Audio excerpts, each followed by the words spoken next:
Hello everyone, I am Gandhipalam Srinivas, Director of SR Institute of Spoken English, Amirpet, Hyderabad. In today's class, we are going to learn a topic which is very important to speak in English well, is nothing but present perfect continuous tense. So tense name is present perfect continuous tense. So this tense we are going to learn in today's class. So tense name is what? Present perfect continuous. Now I am going to tell you the definition of this one. తాకట్టులో ఉన్న బంగారాన్ని విడిపించి ఆ రోజు online రేటుకే మేము కొంటాం. Sharma gold company. Where to use, how to use and why to use. The definition of present perfect continuous tense is the tense which is used to indicate an action which was started at some time in the past. The action was started at some time in the past, and whatever the action was started at some time in the past, it's going on at the time of present. And the action which is going on at the time of present, same action may be possible to continue in the future also. Once again, I'm going to repeat. Topic name is present perfect continuous tense. It is used to talk about an action which was started at some time in the past, and the action which was started at some time in the past happening at the time of present, and same action may be possible to continue in the future also. To talk about such actions, we use present perfect continuous tense. అంటే గతంలో ఒక పని start అవుతుంది. గతంలో start అయినటువంటి పని ప్రజెంట్గా జరుగుతూ ఉంటుంది. ప్రస్తుతం జరుగుతున్నటువంటి పని భవిష్యత్తులో కూడా జరిగే ఛాన్సెస్ ఉంటే అలాంటి అన్ని వాక్యాలు మాట్లాడి మనం ప్రజెంట్ పర్ఫెక్ట్ కంటిన్యూస్ టెన్స్ గురించి మాట్లాడాలి. బట్ గుర్తుపెట్టుకోండి, ఇప్పుడు ఏం చేస్తున్నారు అంటే ప్రజెంట్ కంటిన్యూస్. ఎప్పటి నుంచి ఆ పని చేస్తున్నారు అప్పుడు మాత్రమే మనం ప్రజెంట్ పర్ఫెక్ట్ కంటిన్యూస్ టెన్స్ గురించి మాట్లాడాలి. For example, if someone comes and asks me, ఇప్పుడు ఎవరైనా వచ్చి నన్ను అడిగారు అనుకోండి, sir what are you doing అని అడిగితే ఐఎమ్ టీచింగ్ క్లాస్ అనాలి. Present continuous, I'm teaching class. అవునా సార్ ఎప్పటి నుంచి టీచ్ చేస్తున్నారు అని అడిగితే నేను మార్నింగ్ నుంచి క్లాస్ టీచ్ చేస్తూ ఉన్నాను. ఇప్పుడు చూడండి, టీచింగ్ చేయడం అనేటువంటి పని ఇప్పుడు స్టార్ట్ అయింది, మార్నింగ్ స్టార్ట్ అవుతుంది, ఇప్పుడు జరుగుతుంది, ఇంకా జరిగే ఛాన్సెస్ ఉన్నాయి. అలా గతంలో ఒక పని స్టార్ట్ అయ్యి గతంలో స్టార్ట్ అయినటువంటి పని ఇప్పుడు జరుగుతూ ఉండి ఇప్పుడు జరుగుతున్న పని భవిష్యత్తులో కూడా జరిగే ఛాన్సెస్ ఉంటే ప్రజెంట్ పర్ఫెక్ట్ కంటిన్యూస్ టెన్స్ గురించి మాట్లాడాలి. ఇప్పుడు మన దేశాన్ని ఎవరు పరిపాలిస్తున్నారు అంటే Narendra Modi is ruling our country అనాలి. Present continuous, Narendra Modi is ruling our country. Present continuous అండి. ఎప్పటి నుంచి పరిపాలిస్తూ ఉన్నారు అని అడగగానే నరేంద్ర మోదీ 2014 నుండి మన దేశాన్ని పరిపాలిస్తూ ఉన్నారు. అంటే మోదీ గారు మన దేశాన్ని పరిపాలించడం ఎప్పుడు స్టార్ట్ అయింది? 2014. ఇప్పుడు జరుగుతూ ఉంది, ఇంకా జరిగే ఛాన్సెస్ ఉన్నాయి. సో 2014 నుంచి మోదీ గారు మన దేశాన్ని పరిపాలిస్తూ ఉన్నారు. Present perfect continuous. సో గతంలో ఒక పని స్టార్ట్ అయ్యి గతంలో స్టార్ట్ అయినటువంటి పని ఇప్పుడు జరుగుతూ ఉండి ఇప్పుడు జరుగుతున్న పని భవిష్యత్తులో కూడా జరిగే ఛాన్సెస్ ఉంటే మనం ప్రజెంట్ పర్ఫెక్ట్ కంటిన్యూస్ టెన్స్ గురించి మాట్లాడాలి. Okay, let me give the live example to make you understand well. Okay, stand up Naveen, come here. Yeah, so this boy started waiting for the train today in the morning. ఈరోజు morning train కొరకు wait చేశాడు. ఇది evening time అనుకోండి, just imagine ఇది evening. Okay, and morning నుంచి train కొరకు ఎదురు చూస్తూనే ఉండాలి. అటు ఇటు తిరుగుతుండు, అటు ఇటు తిరుగుతుండు, టెన్షన్ పడుతుండే ఆయన. ఇంకా మార్నింగ్ స్టార్ట్ చేశాడు ట్రైన్ కొరకు వెయిట్ చేయడం, ఇంకా ట్రైన్ రావట్లే.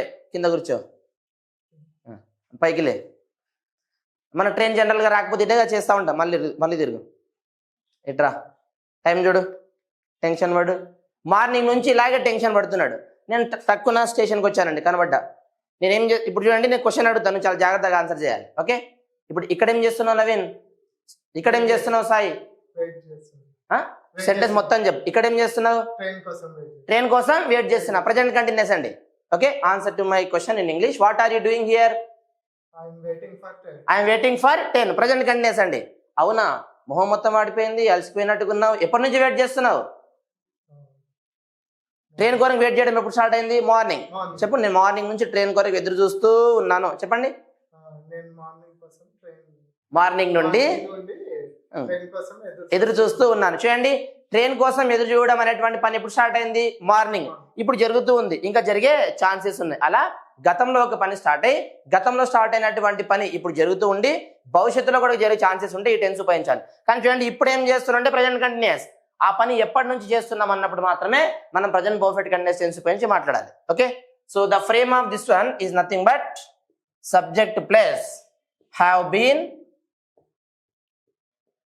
or has been plus V4 అంటే ఏంటి? Coming, singing, dancing, eating, V4. Okay, plus other words. Subjects are nothing but I, we, you, they, he, she and it. So after I, we, you, they, we use have been. When it comes to third person singular, we use has been. So ఏం చెప్పాలి? I have been, we have been, you have been, they have been, he has been, she has been. So నేను ఇప్పుడు మీరు ఏం చేస్తున్నారంటే English నేర్చుకుంటున్నాం అనాలి. What are you learning? I'm learning English. Imagine ఒక ఇంగ్లీష్ నేర్చుకోవడం ఒక 1 వీక్ బ్యాక్ ఎగో స్టార్ట్ చేశారు, ఇప్పుడు జరుగుతుంది, ఇంకా జరిగే అవకాశం ఉంది. నేను అడుగుతున్నా ఏం నేర్చుకుంటున్నారంటే వీఆర్ లెర్నింగ్ ఇంగ్లీష్ అన్నారు. ఎప్పటి నుంచి నేర్చుకుంటున్నారు? ఒక వారం నుండి ఇంగ్లీష్ నేర్చుకుంటూ ఉన్నాం. అంటే ఇంగ్లీష్ నేర్చుకోవడం అనే పని ఇప్పుడు స్టార్ట్ అయింది 1 వీక్ ఎగో, ఇప్పుడు జరుగుతుంది, ఇంకా జరిగే ఛాన్సెస్ ఉన్నాయి. సో అలాంటివి మాట్లాడడానికి టెన్స్ ఉపయోగించాలి. సో నేను ఒక వారం నుండి ఇంగ్లీష్ నేర్చుకుంటూ ఉన్నాను అంటే I have been learning English for 1 week అనాలి. చూడండి, నేను ఒక 1 వీక్ నుండి ఇంగ్లీష్ నేర్చుకుంటూ ఉన్నాను అంటే I have been learning English for 1 week. మేము 1 వీక్ నుండి ఇంగ్లీష్ నేర్చుకుంటూ ఉన్నాం. We have been learning English for 1 week. నీవు 1 వీక్ నుండి ఇంగ్లీష్ నేర్చుకుంటూ ఉన్నావు. You have been learning English for 1 week. వారు 1 వీక్ నుండి ఇంగ్లీష్ నేర్చుకుంటూ ఉన్నారు. They have been learning English for 1 week. అతడు వారం నుండి ఇంగ్లీష్ నేర్చుకుంటూ ఉన్నాడు. He has been learning English for 1 week. ఆమె ఒక వారం నుండి ఇంగ్లీష్ నేర్చుకుంటూ ఉంది. She has been learning English for 1 week. నేను ఒక నెగిటివ్ చెప్పాలనుకున్నాను అనుకోండి, నాట్ రాయాలి. ఐ హ్యావ్ నాట్ బీన్, ఇక్కడ హీ హ్యాస్ నాట్ బీన్ అనాలి. I have not been learning English for 1 week. We have not been learning English for 1 week. You have not been learning English for 1 week. They have not been learning English for 1 week. He has not been learning English for 1 week. She has not been learning English for 1 week. ఈ 2 ఆన్సర్లు అండి. నేను వారం నుండి English నేర్చుకుంటూ ఉన్నాను అంటే I have been learning English for 1 week. నేర్చుకుంటూ లేను అని చెప్పాల్సి వచ్చింది అనుకోండి, I have not been learning English for 1 week. ఈ 2 ఆన్సర్లు. If you know only answers, we have to wait for the questions. మనకి కేవలం ఆన్సర్ మాత్రమే చెప్పడానికి వచ్చింది అనుకోండి, ఏ క్వశ్చన్స్ కొరకు వెయిట్ చేయాల్సి వస్తుంది. So that now let us learn asking questions. Questions ఎట్లా అడగాలి, ఆన్సర్ ఎలా చెప్పాలో చూద్దాం. క్వశ్చన్ అడగాలి అంటే హ్యావ్ ముందు ఉండాలండి, దట్స్ ఇట్. హీకి షీకి హ్యాస్ ముందు ఉండాలి. బీన్ అట్లాగే ఉంటుంది. సో ఏం చెప్పాలి నేను? Have I been learning English for 1 week. నేను ఒక వారం నుండి ఇంగ్లీష్ నేర్చుకుంటూ ఉన్నానా? Have you been learning English for 1 week. మనం వారం నుండి ఇంగ్లీష్ నేర్చుకుంటూ ఉన్నామా? Have you been learning English for 1 week. మీరు ఒక వారం నుండి ఇంగ్లీష్ నేర్చుకుంటూ ఉన్నారా? Have they been learning English for 1 week. వారు ఒక వారం నుండి ఇంగ్లీష్ నేర్చుకుంటూ ఉన్నారా? Has he been learning English for 1 week. అతడు ఒక వారం నుండి ఇంగ్లీష్ నేర్చుకుంటూ ఉన్నాడా? Has she been learning English for 1 week. ఆమె ఒక వారం నుండి ఇంగ్లీష్ నేర్చుకుంటూ ఉందా? ఓకే, నౌ ఇది క్వశ్చన్స్. నేర్చుకుంటూ ఉన్నానంటే I have been learning English for 1 week. నేర్చుకుంటూ లేను అంటే I have not been learning English for 1 week. నేర్చుకుంటూ ఉన్నానని చెప్పాల్సి వస్తే have I been learning English for 1 week. Now let us learn how to ask questions and how to answer to them. Questions ఎలా అడగాలి, answer ఎలా చెప్పాలో చూద్దాం. Okay, now this girl is going to ask him question. You have to give yes answer. Okay, start. Have I been learning English for 1 week? Yes, I have been learning English for 1 week. ఇదిగోండి, తన గురించి అడిగారు madam. ఏమన్నారంటే have I been అన్నారు. Have I been, తనకు I, తనకేమవుతారండి you. Generally when we come across a question on I, answer should be on you subject. ఎందుకు ఇప్పుడు నేను ఐ అయినప్పుడు మీరేం చెప్పాలండి? యూ. నేను మిమ్మల్ని యూ అని క్వశ్చన్ అడిగాను అనుకోండి, you become I. So say loudly Asif. Okay, Have I been learning English for 1 week? Yes, you have been learning English for 1 week. చూయించు. Next. Have you been learning English for 1 week? Yes, we have been learning English for 1 week. Have you been learning English for 1 week? Yes, I have been learning English for 1 week. Have they been learning English for Yes, 1 they week? have been learning English for 1 week. Has he been learning English for Yes, 1 he week? has been learning English for 1 week. Has she been learning English for Yes, 1 she week? has been learning English for 1 week. Now this boy will ask her question. You have to give no answers. ఇంతకుముందు తను అడిగితేనేమో తను positive చెప్పాడు, ఇప్పుడు ఆసిఫ్ అడుగుతాడు, you have to say negative answers. Okay, start. Have I been learning English for 1 week? No, I have. You have not been learning English for 1 week. No, you have not been learning English for 1 week. చూడండి, not add చేసాం అంతే.